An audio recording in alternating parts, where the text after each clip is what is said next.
Di luar Pulau Jawa, tepatnya di lereng Gunung Kerinci, di rumah yang sederhana namun cukup luas, dua orang duduk di teras rumah malam itu. Suasana dingin tidak membuat mereka beranjak dari tempat tersebut. Dua orang itu mengobrol banyak hal, seolah mereka lupa dengan dinginnya malam itu. Ditambah saat itu sedikit gerimis, namun kopi panas menghangatkan mereka. Jadi, rencanamu ingin ke Jogja, Mas Aris? Iya, Pak Bon. Sudah hampir 5 tahun aku tidak pulang. Tahu sendiri anak-anakku tidak mungkin mau ditinggal sebelumnya. Tapi sekarang mereka sudah cukup besar. Aku rasa mereka sudah bisa ditinggal sementara. Kau sendirian mau pulang ke Jawa, Mas? Istrimu tidak diajak? Banyak biaya yang harus dipersiapkan, Pak Bon, jika semuanya ikut. Ya, penghasilanku pas-pasan, Pak Bon. Aku berencana juga ingin ke Jawa, Mas. Bagaimana jika kita pergi bersama? Nanti aku akan pinjam mobil padepokan yang cukup besar, Mas. Pak Bon, aku tahu kau mendapatkan cuti. Tapi jika niatmu ingin pergi ke Jawa untuk menyusul Ki Sabto, lebih baik pergi tanpa anak istrimu, Pak Bon. Aku juga ingin pergi ke Rembang sebenarnya, rumah nenekku. Di sana sekarang ditempati oleh bibiku. Ada sesuatu yang ingin aku ambil di sana, Pak Bon. Aku tidak tahu, Mas Aris. Akhir-akhir ini aku selalu bermimpi yang bukan-bukan. Benar, aku ingin menyusul Pak D. Memang tidak baik ikut campur masalah di dunia spiritual, tapi aku sudah jauh melangkah, Mas. Aku tahu konsekuensinya, tapi aku memiliki kemampuan bukan sekedar untuk melindungi keluargaku saja. Ya, kalau Pak Bon bilang begitu, mau bagaimana lagi? Kita akan pergi bersama, Pak Bon. Tapi jangan melibatkan anak istri kita. Biarlah mereka tetap di sini. Oke deh, benar juga apa yang kau katakan, Mas Aris. Siluman. Aris langsung berdiri dan bersiaga. Tunggu, Mas Aris, aku tahu siapa dia. Bon menghampiri sosok yang baru saja tiba dan tergeletak begitu saja. Engon, kau kenapa? Apa yang kau lakukan di sini? Tuan Bon, maaf jika mengganggumu. Tolonglah, Maung, Liwung, dan Panjer dalam bahaya. Maksudmu apa, Engon? Maaf, Tuan Bon. Aku tidak memiliki banyak waktu lagi. Jadikan aku pendampingmu. Hidup mati, aku akan bersama Anda, Tuan Bon. Dengan begitu, aku masih bisa diselamatkan. Tapi jika tidak, aku tidak memaksa, Tuan. Jangan buat aku bingung, Engon. Pak Bon, sosok ini sudah dalam kondisi sekarat. Dia tidak bisa lagi diselamatkan. Satu-satunya cara agar dia selamat adalah menjadi bagian dari jiwamu, Pak Bon.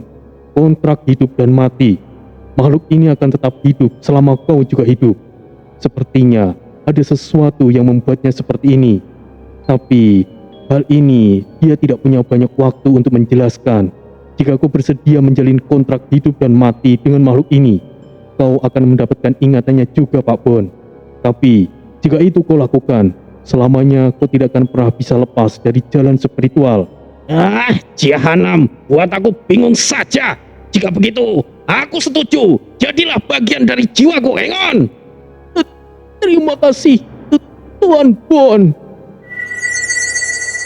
Engon menggigit lengan Bon, kemudian ia lenyap begitu saja. Kau sudah mengambil jalan yang mungkin akan membuat hidupmu tidak akan tenang, Pak Bon. Apa yang sebenarnya terjadi? Siapa makhluk itu tadi? Aris bertanya-tanya. Jahanam! Lagi-lagi para iblis itu. Mas Aris, aku akan pergi ke padepokan. Hei, Pak Bon, ceritakan dulu ada apa. Okelah, aku akan ikut, Pak Bon. Setelah berpamitan dengan istri mereka langsung pergi ke padepokan Guntur Geni. Bon menjelaskan kepada Aris sesuai apa yang dia ketahui melalui ingatan Engon. Jadi, Saat kekacauan yang terjadi di Padepokan Guntur Geni akibat ulah ketiga iblis Tiren, Kael dan Azel, mereka pergi ke alam kerinci untuk mencari keberadaan nadi iblis atau seseorang yang ditakdirkan menjadi pemilik nadi iblis, yang mana sudah diketahui bahwa yang memiliki nadi iblis adalah Datuk Baduya. Saat itu, keempat mantan pengawal Raja Kayu sepulang dari tanah kematian Xinjiang menetap dan bersama-sama menjaga makam Raja Kayu. Saat ketiga iblis muncul di wilayah kerinci, mereka berempat berhadapan dengan para iblis tersebut. Pertarungan sengit terjadi yang mana keempatnya kalah telak.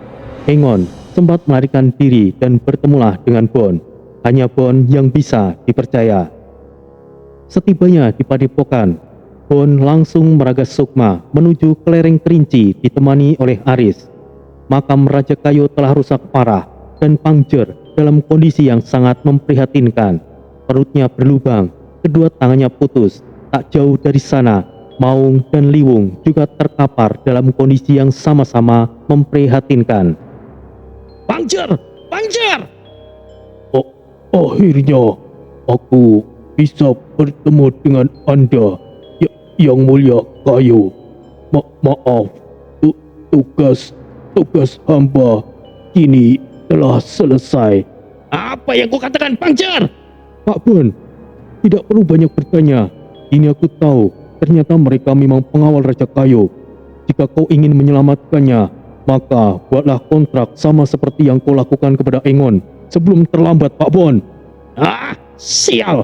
Pangjer, jadilah bagian dari jiwaku. Terima kasih.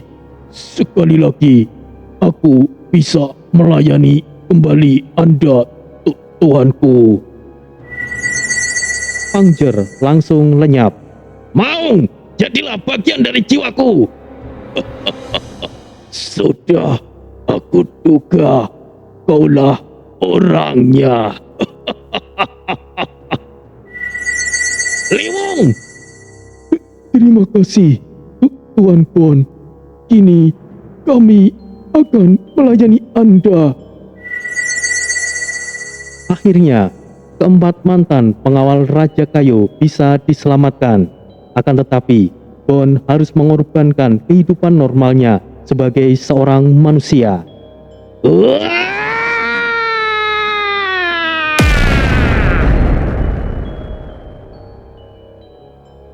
Bon berteriak dengan kencang. Energi yang dahsyat keluar menimbulkan gelombang angin yang luar biasa. Siapa sebenarnya Bon ini? Ada rahasia tersembunyi yang tidak diketahui oleh banyak orang. Karena Bon sebenarnya adalah Pangjer, Maung, Liwung, Engon. Kami mendengar titah Anda, Yang Mulia, ucap Liwung. Mereka berempat muncul dan bersimpuh di hadapan Bon. Kondisi mereka seketika kembali seperti semula. Dan akhirnya mereka berempat kembali melayani sosok yang seharusnya mereka layani. Siapa? Ya, dia adalah Bon. Jika Jaka adalah keturunan dari Raja Kayu, maka Bon adalah pewaris sebenarnya Raja Kayu Hitam. Kemampuan biji besi yang dimiliki oleh Bon dulunya adalah milik sang Raja Kayu Hitam. Tentu ada alasan di balik nama Kayu Hitam, karena Raja Kayu Hitam juga mampu merubah jiwanya menjadi hitam. Urambi Bungkuk langsung mengakui Bon begitu saja juga pastinya memiliki alasan tersebut. Kini Raja Kayu Hitam yang baru telah terlahir. Sungguh tidak terduga, ternyata selama ini Bon adalah pewaris Raja Kayu Hitam. Tapi dengan pilihan itu, Bon tidak lagi bisa hidup lagi selayaknya manusia biasa. Sebuah kekuatan yang besar akan memikul tanggung jawab yang besar.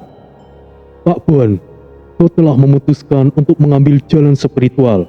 Sekalipun kau mundur, akan selalu ada masalah dan bahaya yang menantimu. Jahanam, aku bingung, Mas Aris. Sekalipun aku berusaha untuk berhenti, aku selalu saja terlibat. Entah itu sengaja atau tidak. Mungkin memang inilah jalanku, Mas Aris. Aku harus terima apapun itu. Ya, itu sama saja sepertiku, Pak Bon. Aku bahkan dari kecil sudah menjauhkan hal-hal yang bersifat klinik. Namun tanpa aku sadari, aku masuk juga dalam dunia tersebut. Semuanya Tori penyebabnya. Aku hampir saja frustasi. Hampir setiap harinya aku mendapatkan teror dari makhluk-makhluk mengerikan. Sekalipun aku tidak pernah takut, tapi semakin bertambah usiaku, gangguan itu semakin kuat, yang akhirnya aku memutuskan untuk mempelajari suatu keilmuan kejawen peninggalan kakekku. Setidaknya kau tidak sendirian, Mas Aris. Aku percaya itu jika Tori penyebabnya. Karena aku sendiri seperti sekarang ini juga mungkin karena Tori. Jahanam dia itu memang. Tapi tidak bisa aku sangkal juga, Mas Aris, bahwa terjun ke dunia spiritual itu sangat menyenangkan. Lalu, apa yang akan kulakukan sekarang, Pak Bon? Tidak tahu aku, Mas Aris. Kalian, berdirilah, jangan seperti itu. Bersikaplah biasa saja. Tidak, Yang Mulia. Itu adalah sikap yang kurang ajar. Berdirilah kalian, jahanam! Seketika mereka berempat langsung berdiri. Aku katakan sekali lagi, jangan panggil aku Yang Mulia. Panggil aku dengan sebutan yang biasa kalian katakan. Mengerti? Dimengerti. Jahanam kalian.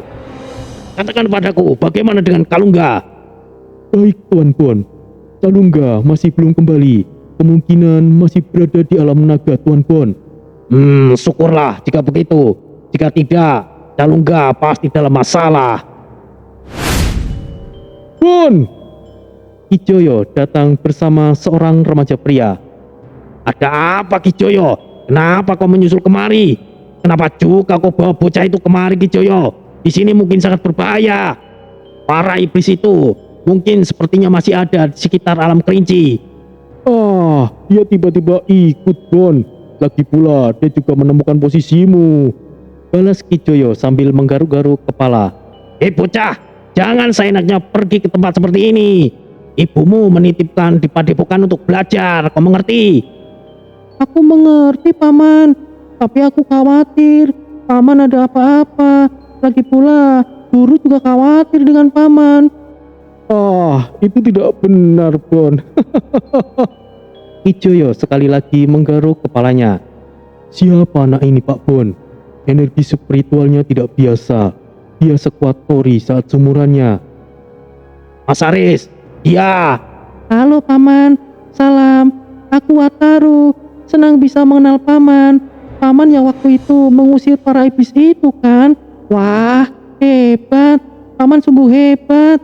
Paman pasti kuat sekali. Ajari aku, Paman. Ucap Wataru. Hai. Ya, namaku Aris. Senang bisa kenal denganmu, Wataru. Aku ini tidak sehebat yang kau katakan, Wataru. Kau punya bakat yang hebat. Belajarlah yang baik di padepokan. Balas Aris. Paman sangat merendah. Paman menyembunyikan kekuatan yang hebat. Kenapa Paman menyegilnya? Paman itu mirip seperti guru besar. Sudah pasti Paman sangat kuat. Apa Paman juga mengenal dengan Paman Tori? Wataru, jangan bicara begitu. Sudah aku katakan, jangan mengatakan rahasia orang lain, itu tidak sopan. Kijoyo menasihati.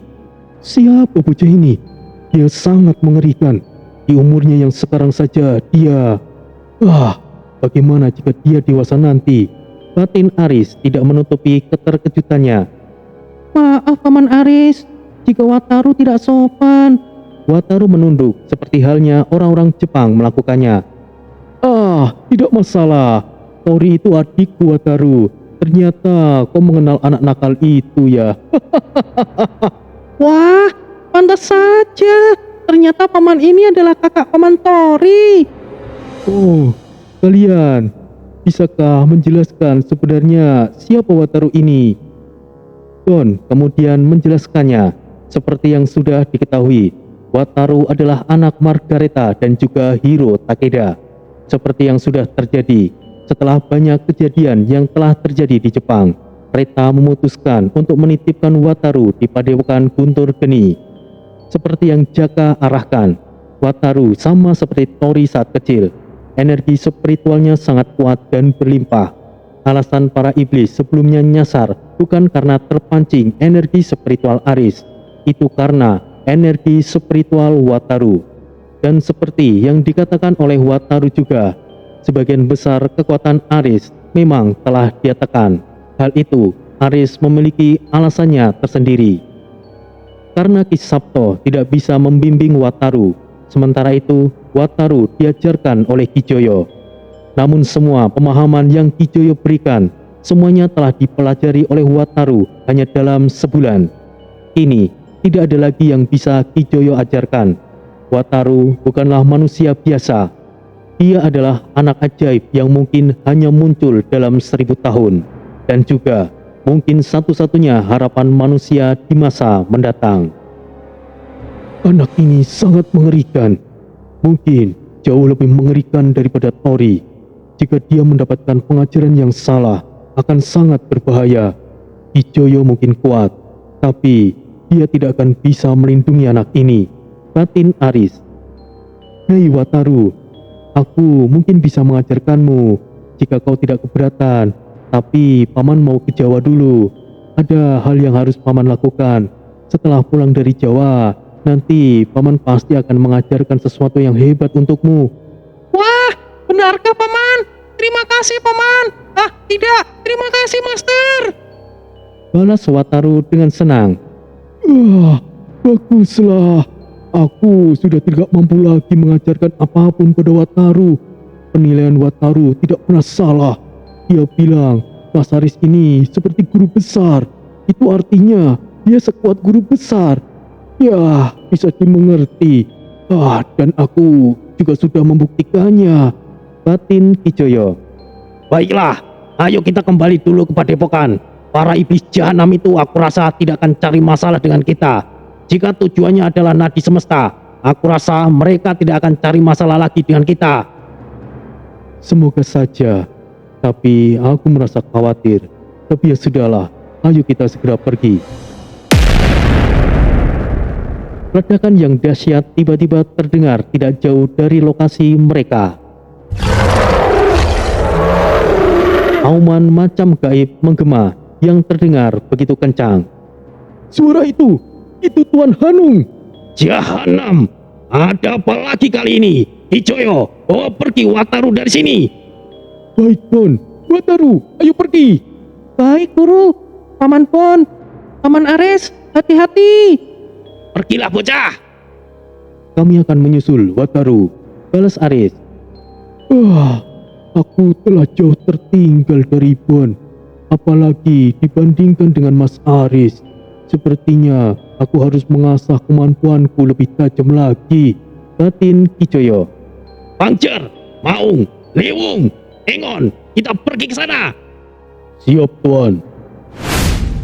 Entah apa yang akan Bon lakukan, tapi semenjak para pengawal Raja Kayo mengabdikan diri mereka, Bon sepertinya jauh lebih percaya diri. Tentunya Bon mengalami peningkatan yang tidak tahu seberapa kuat Bon saat ini. Tuan, selain 3 sosok iblis sebelumnya, ada satu lagi yang merepotkan. Apakah saya harus bertindak? Tidak perlu. Jangan sembarangan tanpa perintahku. Tetaplah bersembunyi. Bergelaklah jika memang situasinya harus kau lakukan. Dimengerti, Tuan. Dunia ini memang tidak dalam kondisi baik-baik saja. Kehancuran semesta tidak akan lama lagi, batin Aris kemudian menyusul Bon. Engon, dimengerti Tuan Bon. Busur pacang. Anak panah melesat di udara dan menyebar menyerang sosok yang tengah membuat Raja Hanung kesulitan. Busur ini, kebetulan sekali. Ucap Datuk Baduya. Apa yang membuatmu tertarik, Baduya? Itu hanyalah sebuah busur biasa. Memang itu hanyalah sebuah busur iblis KL, tapi bukan senjata itu yang istimewa, tapi jiwa dari senjata tersebut. Jika keempat senjata itu digabungkan, akan menjadi senjata Mahadewa yang mampu menghancurkan apapun. Seharusnya ada 5, tapi aku tidak tahu ada di mana satunya. Konon, jika kelima senjata itu bersatu, bahkan alam dunia atas sekalipun akan ketakutan. Itu hanyalah omong kosong yang tidak bisa dibuktikan, Baduya. Ngomong-ngomong, kenapa mereka masih hidup? Saudara Kael, apakah kau benar-benar membunuh mereka? Aku memang tidak membunuhnya, tapi dengan luka yang mereka dapatkan, seharusnya mereka akan mati, Azel. Bukankah kita tinggal bunuh saja mereka? Tapi siapa orang hitam itu?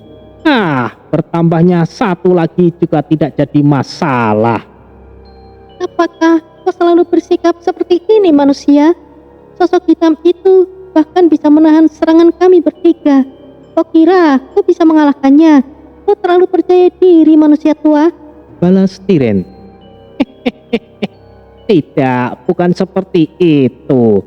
Tapi aku percaya dengan kekuatan Sang Agung, siapa yang bisa menandinginya.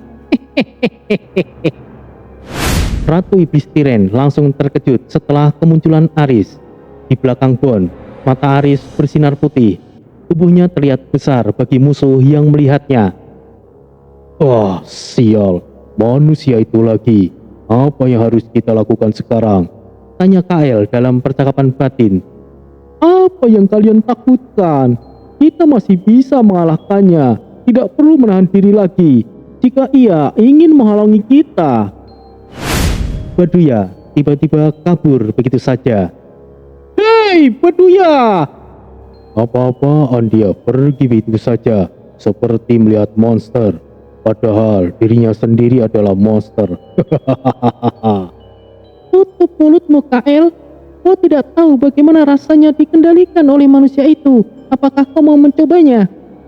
Apa-apaan itu, Tiren? Lagi pula, memangnya dia akan membiarkan kita pergi yang kedua kalinya? Pergilah, maka kami juga tidak akan menghalangi kalian, tegas Aris. Ketiga iblis itu saling pandang, kemudian mereka menyusul Baduya. Oh, sial, ini benar-benar sial. Bagaimana mungkin dia ada di sini? Gawat, sungguh gawat. Semoga dia tidak menyadari aku dan tidak mengejar. Batin Baduya sambil melesat pergi. Takut akan siapa Baduya ini? Apa mungkin dia takut dengan Aris? Sepertinya bukan. Tapi Baduya sepertinya merasakan sosok yang ia kenal, yang mana itu sangatlah berbahaya. Sekelas Baduya yang telah mendapatkan nadi iblis sampai harus lari. Mungkin sosok itu memang sangatlah berbahaya. Aris masih sangat misterius. Siapa sebenarnya di belakang Aris ini? Baduya telah pergi, disusul oleh ketiga iblis lainnya. Itu lebih baik daripada berhadapan dengan mereka. Jika mereka bertarung pasti akan merepotkan. Namun, membiarkan mereka lolos juga akan menjadi ancaman di tempat lain. Aris sendiri mungkin tidak begitu percaya diri jika harus terlibat pertarungan. Ia lebih memilih menghindari pertarungan. Apa yang akan terjadi di tempat lain itu bukanlah urusannya. Tuan Hanung, Kira, apakah kalian baik-baik saja? Aku baik-baik saja, Panglima Liwung. Masalah yang lebih besar akan segera tiba. Sekarang, alam kerinci telah hancur lebur. Mungkin masih ada beberapa yang selamat. Namun, sekarang portal menuju alam kerinci telah tertutup. Semua yang ada di alam kerinci tidak akan bisa keluar lagi. Aku akan pergi ke Pulau Jawa. Aku harus memimpin kerajaan harimau putihku dan mulai melakukan persiapan. Kira, ikutlah denganku. Baik, Paman. Aku akan pergi bersama Anda. Bagaimana dengan kalian? Apakah kalian juga ingin ikut bersama kami? Maaf, Kira. Kini, sekarang kami telah menemukan orang yang harus kami layani. Pergilah, Kira. Aku rasa itu yang terbaik. Oh, baiklah.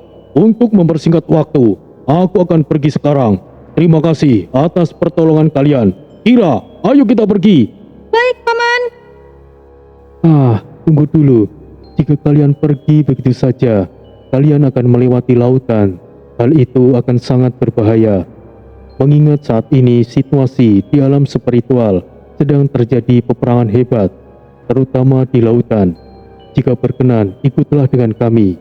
Kalian bisa masuk ke dalam kesadaran spiritualku. Setelah sampai di Pulau Jawa, kalian bisa pergi dengan aman. Aris menawarkan. Itu benar Raja Hanung. Kami akan pergi ke Pulau Jawa.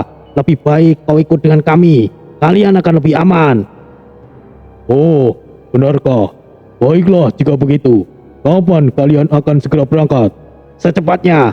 Dan sekarang lebih baik kita tinggalkan tempat ini dulu. Mereka meninggalkan tempat tersebut dan menuju di Padepokan Guntur Geni. Dan setelah beberapa hari berlalu, Aris dan Bon pergi ke Jawa.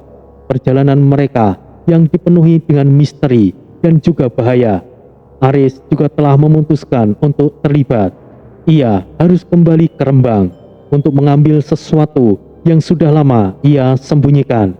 Apakah itu? Semuanya akan terjawab nantinya.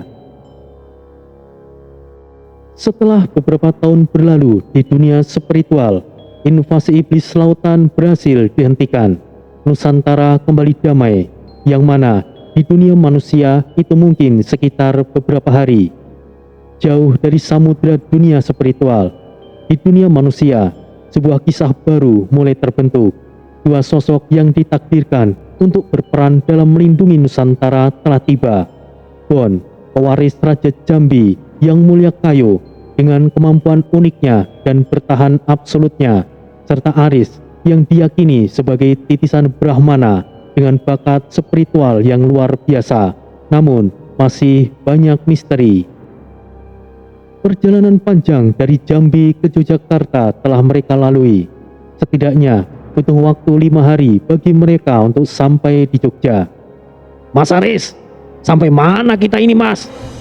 Oh, ini ada di Jalan Wates Pak Bon. Mungkin masih 3 jam lagi untuk sampai ke tujuan. Wah, masih lama juga ya Mas.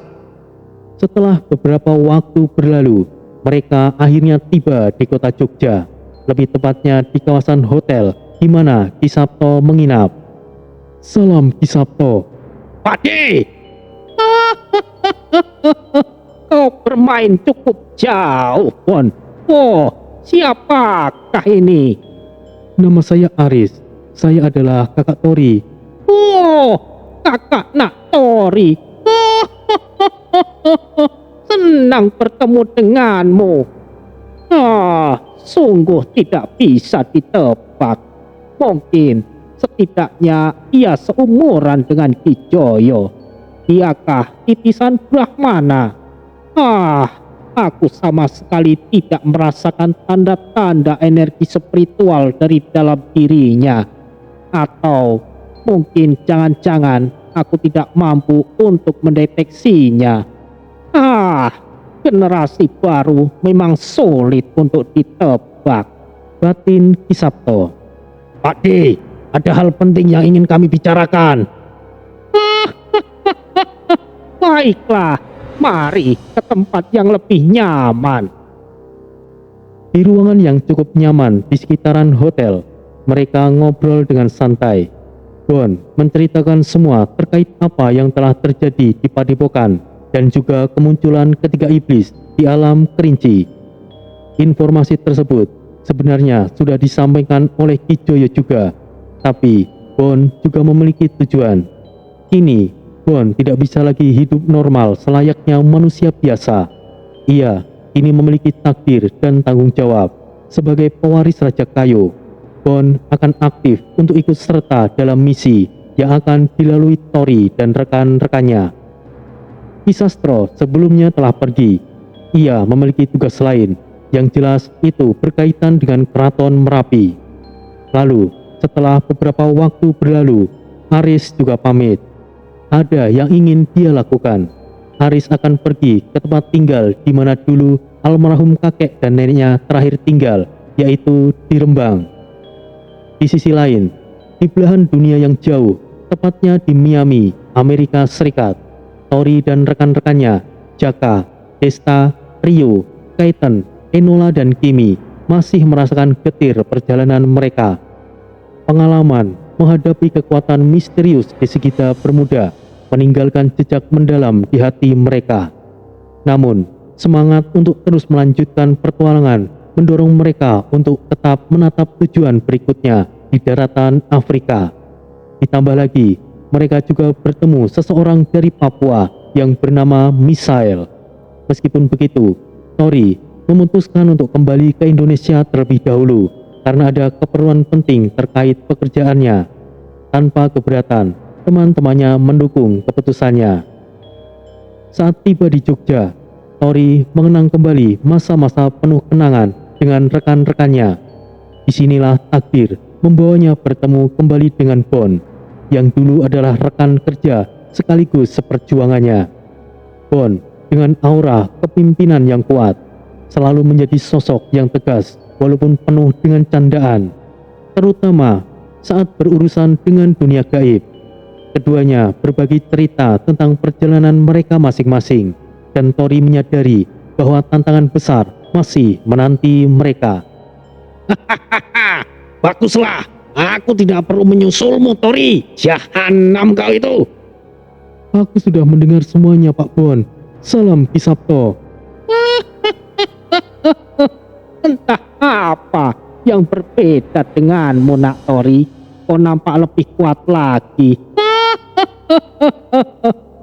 Anda juga selalu luar biasa, Ki Sabto. Namun, meskipun sudah berada di tanah kelahirannya, Tori tidak sempat bertemu dengan kakaknya. Aris sendiri tengah dalam perjalanan menuju Rembang, di mana tersimpan warisan terakhir Mbah Sabar, kakek mereka yang memiliki kekuatan spiritual luar biasa dan pernah menjadi pelindung desa. Warisan itu yang berupa ilmu kejawen tingkat tinggi disembunyikan di tempat rahasia demi menjaga kekuatan itu dari pihak yang tidak bertanggung jawab. Bagi Aris, itu adalah misi untuk menjaga ajaran leluhur dan melindungi Nusantara dari ancaman gaib yang mungkin akan muncul. Tori dan Aris, meskipun bersaudara, memiliki jalan takdir yang berbeda. Tori dituntun oleh keinginannya untuk menelusuri misteri dunia dan membantu teman-temannya yang terlibat dalam berbagai kejadian supranatural. Sementara itu, Aris memilih untuk menjaga warisan spiritual keluarganya, suatu tanggung jawab besar yang membutuhkan ketulusan dan keberanian. Ditambah lagi, Aris memiliki misi tersembunyi yang langsung turun dari Sang Brahmana. Meskipun tujuan kakak beradik berbeda-beda, keduanya memiliki niat yang sama, melindungi Nusantara dari segala macam ancaman yang datang dari dunia gaib maupun dunia nyata. Pak Bon, aku tidak pernah menduga bahwa Aris akan terlibat dalam dunia spiritual juga, Pak Bon. Jujur saja, aku masih tidak percaya. Aku sendiri malah bingung, Tori. Aku sudah mengenal Mas Aris cukup lama. Malah tidak bisa disebutkan sebagai kenalan lagi, mengingat istriku dan istri Mas Aris masih bersaudara. Ya, kita semuanya bersaudara jadinya. Mas Aris memutuskan untuk terjun ke dunia spiritual itu memiliki tujuan, Tori, meneruskan misi kakekmu untuk melindungimu. Selama ini, Mas Aris selalu diam-diam tanpa ada yang tahu, Tori. Seharusnya kalian tidak perlu melakukan sejauh ini. Kalian sudah berkeluarga. Hal buruk bisa saja terjadi, Pak Bon. Tapi aku tidak bisa mencegahmu karena itu adalah jalan yang kau pilih. Aku menyesal juga, Tori, tapi juga tidak. Meskipun ucapanku mengatakan tidak, jiwaku berkata lain, Tori. Jahanam memang.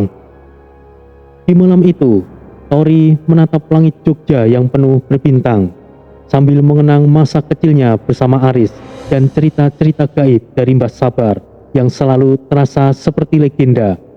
Ia tahu bahwa meskipun ia akan kembali berkelana, cinta dan kekuatan keluarganya akan selalu menjadi kekuatan yang mendampinginya. Bon menyadari bahwa pertemuannya dengan Tori bukanlah kebetulan. Bagi mereka berdua, perjalanan spiritual itu masih panjang, dan Nusantara membutuhkan mereka dalam cara-cara yang mungkin tidak pernah mereka duga sebelumnya. Sementara itu, di lokasi Aris berada. Sesampainya di Rembang, Aris disambut hangat oleh kawan-kawan lamanya seperti Bram, Ratno, dan Surya. Walaupun sebenarnya masih banyak teman-temannya yang lain, tapi hanya tersisa 3 orang itu yang masih berada di Rembang. Pertemuan itu membawa nostalgia, mengingatkan mereka pada masa-masa muda saat mereka hanya sekumpulan pemuda yang suka berpetualangan tanpa rasa takut. Namun, kini segalanya telah berubah. Masing-masing dari mereka telah mengasah kemampuan spiritualnya menjadi sosok yang diperhitungkan di lingkup keilmuan spiritual. Bram, yang dulunya hanya tertarik mempelajari ilmu-ilmu dasar yang dipelajari dari Mbah Sabar, kini telah menjadi ahli ilmu Tirto Banyugeni, ilmu pengendalian elemen air yang konon bisa menaklukkan kekuatan makhluk spiritual. Ratno, sahabat Aris yang memiliki jiwa pemberani, mendalami ilmu pamungkas angin yang memungkinkan dia menguasai kekuatan angin untuk menyerang maupun bertahan.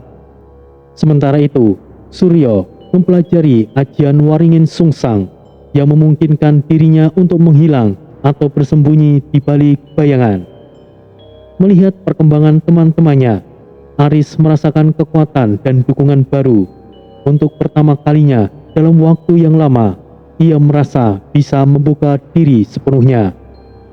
Di tengah kebersamaan mereka, Aris memutuskan untuk menceritakan tujuan sebenarnya dari kedatangannya ke Rembang, menggali dan melindungi warisan terakhir Mbah Sabar.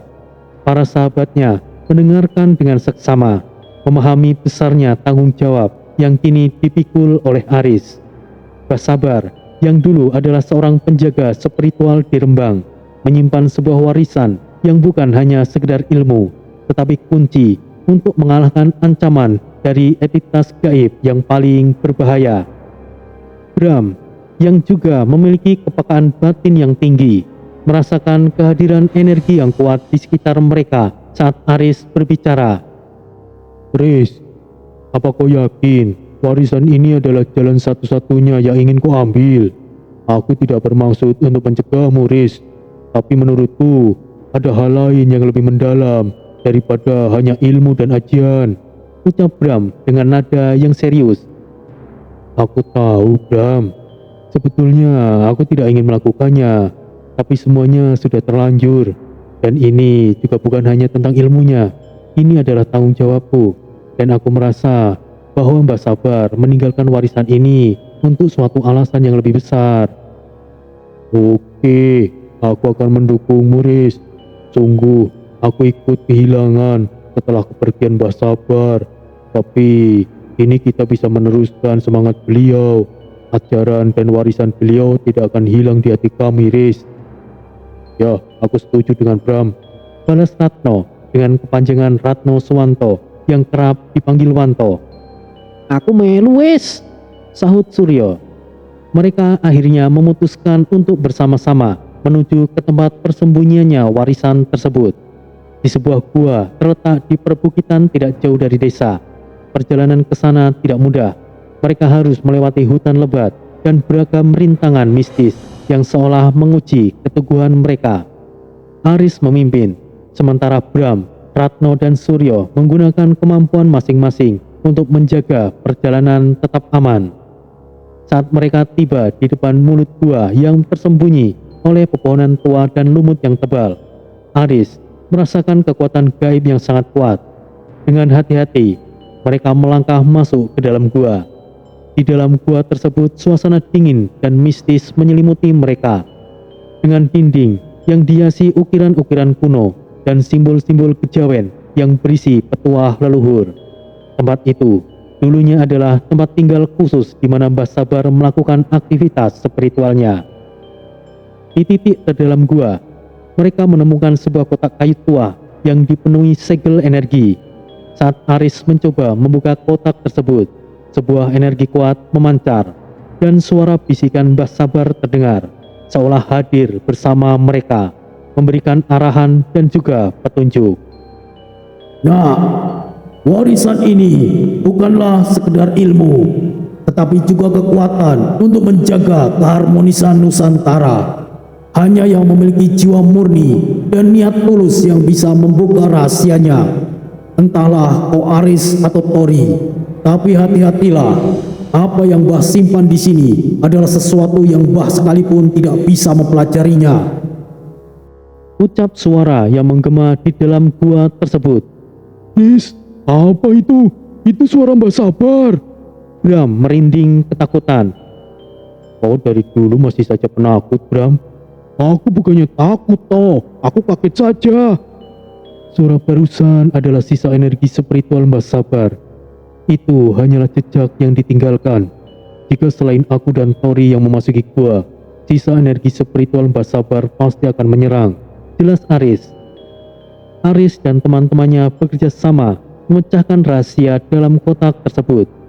Di dalamnya terdapat manuskrip kuno yang berisi ajaran terakhir Mbah Sabar. Ilmu segara langit, Tosan Aji, dan ilmu lainnya yang menggabungkan kekuatan dari beberapa elemen dikatakan mampu melindungi Nusantara dari serangan entitas gaib paling kuat. Saat mereka berusaha memahami dan mempelajari ilmu tersebut, Aris merasa bahwa perjuangannya baru saja dimulai. Dengan dukungan dari teman-teman lamanya, ia siap menghadapi setiap ancaman yang datang, mengukuhkan tekadnya untuk menjaga warisan Mbah Sabar. Bersama-sama, mereka telah menjadi lingkaran sahabat yang siap melindungi Nusantara. Namun, tanpa mereka sadari, mereka juga telah memulai lembaran baru dalam perjalanan spiritual yang penuh misteri dan tantangan.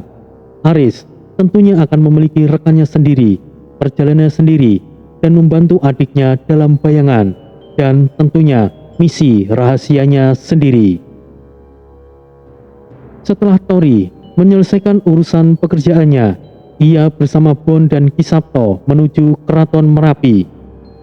Di sana, Mbah Petro, salah satu punokawan, sudah menyiapkan ramuan khusus untuk menyembuhkan luka Raja Merapi yang selama ini hanya bisa dirawat di alam buku jiwa milik Tori.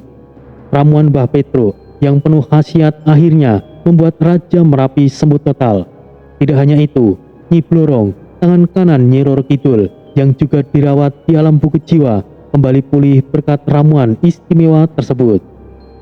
Ger, ketahuilah, kau sudah terlalu jauh terlibat masalah yang seharusnya manusia sepertimu tidak lakukan. Jika saja kau tidak mendapatkan tombak naga emas, takdir untuk mengemban misi dari alam naga pasti akan dilakukan oleh para naga jatuh. Sekarang, kau tidak bisa kembali lagi, Ger. Mungkin kehidupan manusiamu akan hilang. Pergilah ke pantai selatan setelah ini, ucap Mbah Petro. Baik Mbah, saya mengerti akan tanggung jawab ini. Semuanya telah terjadi, dan saya akan melanjutkan hingga akhir. Sekalipun nantinya itu akan merubah kehidupanku. Terima kasih Mbah Petro. Dan kau, aku tahu kau akan muncul juga.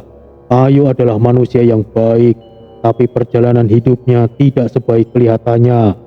Kau adalah satu-satunya yang memiliki warisan Kayu. Kau juga memiliki takdirmu untuk membantu Nak Tori. Aku rasa kau juga tidak bisa mundur lagi. Sekalipun kau berhenti, keluargamu justru akan terus dihantui oleh teror yang berkepanjangan. Jangan jadi pelin-pelan, Ger. Iya Mbah Petro, saya mengerti. Terima kasih nasihatnya Mbah. Dan untukmu, Sabtoyo, kau sudah ada pada batasmu untuk terlibat dalam serangkaian masalah para anak-anak generasi muda. Tapi kau masih memiliki peran. Para iblis tidak akan pernah berhenti. Lindungi dengan segenap kemampuanmu itu untuk alam ini. Bersama Sastro, kau akan kuat. Dan untuk semuanya, aku tidak bisa berikan nasihat apa-apa.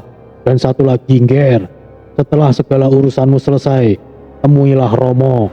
Mungkin ada wejangan yang akan disampaikan oleh beliau. Baik Mbah, saya akan menemui beliau setelah ini. Baiklah, aku akan kembali ke Tidar lagi. Aku tunggu kedatanganmu, Ger. Terima kasih atas bantuannya, ucap Raja Merapi. Mbah Petro kemudian lenyap begitu saja. Lalu, setelah memastikan kesehatan Raja Merapi, Tori sempat bercakap-cakap dengannya. Sang Raja Merapi memberikan restu dan pesan bijak bagi Tori, seolah tahu bahwa perjalanan Tori ke depan akan semakin penuh tantangan.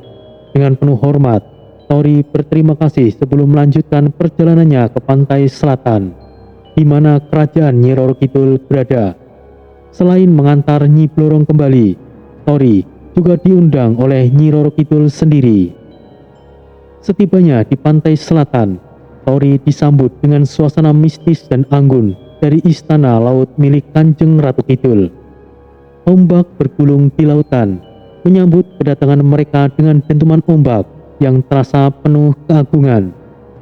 Di hadapan istana megah yang terletak di dasar samudra, Tori bertemu kembali dengan Nyi Roro Kidul yang anggun namun penuh kewibawaan. Kanjeng Ratu Kidul, saya telah kembali. Ucap Nyi Blorong. Salam Kanjeng Ratu. Sapa Tori, dilanjutkan Bon dan berikan sapaannya. Terima kasih telah merawat Blorong selama ini. Mari, semuanya masuklah terlebih dahulu. Sambut Nyi Roro Kidul. Kemudian Nyi Roro Kidul mengundang Tori masuk ke ruang kerajaan yang dihiasi batu-batu permata berkilauan dari laut dan hiasi patung naga yang megah. Silahkan buat diri kalian nyaman. Terima kasih Kanjeng Ratu. Baiklah, aku tidak akan banyak basa-basi lagi. Aku baru tahu jika kau adalah titisan sang naga emas. Awalnya aku khawatir bahwa kau hanyalah sebagai wadah untuk menampung pecahan jiwa leluhur Shenlong. Tapi kenyataannya, kau adalah inti dari sebuah takdir. Setelah percakapan berlangsung, Nyi Roro Kidul menyampaikan pesan terakhir dari Bayu Aga, sang suami, yang pernah menjadi sosok naga jatuh pelindung Nusantara, memiliki sebuah pusaka terakhir yang dititipkan untuk Tori, seorang yang diyakini membawa takdir naga emas Shenlong, Palu Naga, Hatta Nagasona. Prosesi penyerahan Palu Naga berlangsung dengan penuh keagungan. Nyi Roro Kidul mengangkat pusaka tersebut yang memancarkan cahaya keemasan bercampur petir dan menyerahkannya kepada Tori. Sesaat setelah Tori menerima Palu Naga, energi luar biasa mengalir melalui tubuhnya, mengguncang alam spiritual sekitar kerajaan laut.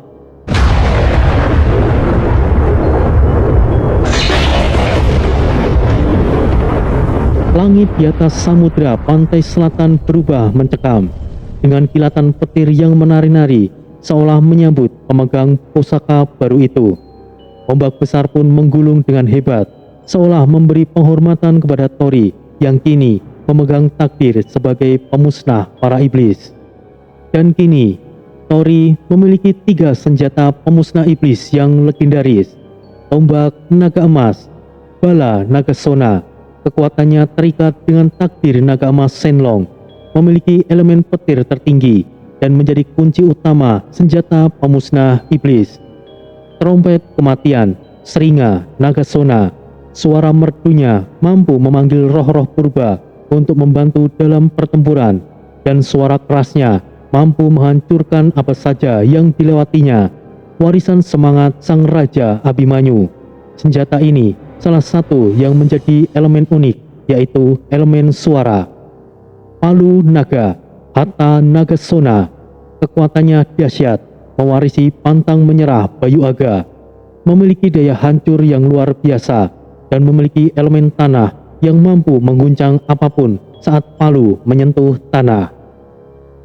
Ketiga pusaka itu menjadikan Tori sebagai sosok yang begitu kuat, dan ia merasa siap untuk menghadapi ancaman apapun yang ada di depan. Bon, yang mendampingi Tori, merasa bangga sekaligus kagum pada sahabatnya yang kini memikul takdir besar untuk melindungi Nusantara. Namun, di balik kebanggaan itu, Bon merasa ada beban berat yang harus ia pikul bersama Tori. Dengan dukungan dari Ki Sabto dan rekan-rekannya, Tori kini memiliki tanggung jawab besar untuk menjaga keseimbangan antara alam manusia dan alam spiritual. Ia tahu bahwa pertualangan ke depan akan lebih menantang, dan dengan bertambahnya kehadiran Bon, Tori merasa lebih siap dari sebelumnya. Dengan keyakinan yang bulat, Tori bersiap untuk melanjutkan perjalanannya. Tantangan demi tantangan yang menantinya di daratan Afrika mungkin akan menjadi lebih berat. Tetapi dengan kekuatan baru itu, Tori merasa lebih dari siap untuk menghadapi setiap ancaman yang datang. Satu hal yang pasti, dia tidak hanya membawa nama Nusantara, tetapi juga takdir untuk menjaga keseimbangan alam semesta. Sebelum memulai perjalanan mereka ke Afrika, Tori dan Bon memutuskan untuk mengunjungi Sabdo Palaon yang lebih akrab dipanggil Eyang Semar, sosok pelindung Nusantara dan pemimpin para Punokawan. Di alam spiritual Gunung Tidar, kedatangan Tori dan Bon disambut oleh para ksatria dan kasta Brahmana, para pelayan Punokawan yang menjaga keharmonisan di alam gaib. Selamat datang Doro, silakan, beliau sudah menunggu.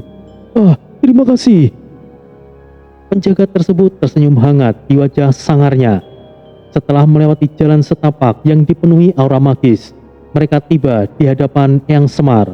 Sosok tampak sederhana, namun penuh kewibawaan dengan senyum yang hangat. Akhirnya aku bisa bertemu denganmu, Ger. Ya, walaupun tidak semuanya toh. Ucap Eyang Semar yang langsung menyapa. Salam Eyang Semar, Mbah Gareng, Mbah Petro, dan Mbah Bagong. Bon hanya mengikuti gerak-gerak Tori tanpa berani menatap empat sosok agung di hadapannya. Eyang Semar menyambut Tori dan Bon dengan ramah, didampingi ketiga Punokawan lainnya, Mbah Gareng yang bijaksana, Petro yang cerdas, dan Bagong yang penyabar namun penuh humor. Kalian berdua memiliki takdir yang berat, namun menjadi suatu kebanggaan bagi alam Nusantara ini, bahwa keturunan Nusantara akan mengemban tugas dari dunia atas. Tapi perlu kalian ingat, Ger, tugas yang akan kalian lalui akan sangat berat. Apa yang pernah kalian lalui sebelumnya itu masihlah belum apa-apa. Tapi yo wis, kami akan selalu mendukung kalian, kata Eyang Semar. Terakhir kali aku melihatmu kau benar-benar sangat lemah. Tapi lihat dirimu sekarang, kau sudah terlihat seperti ksatria yang hebat. Dan untuk kau yang memiliki warisan kayu, aku tidak ada komentar. Soal ilmu bertahan, kemampuanmu adalah yang tertinggi, ucap Mbah Gareng. Aku tidak akan mengatakan lagi. Aku wis menyampaikan mau kok. Mbah Petro menegaskan. Aku bisa katakan bahwa aku bangga dan senang loh. Namun aku juga sedih dan prihatin.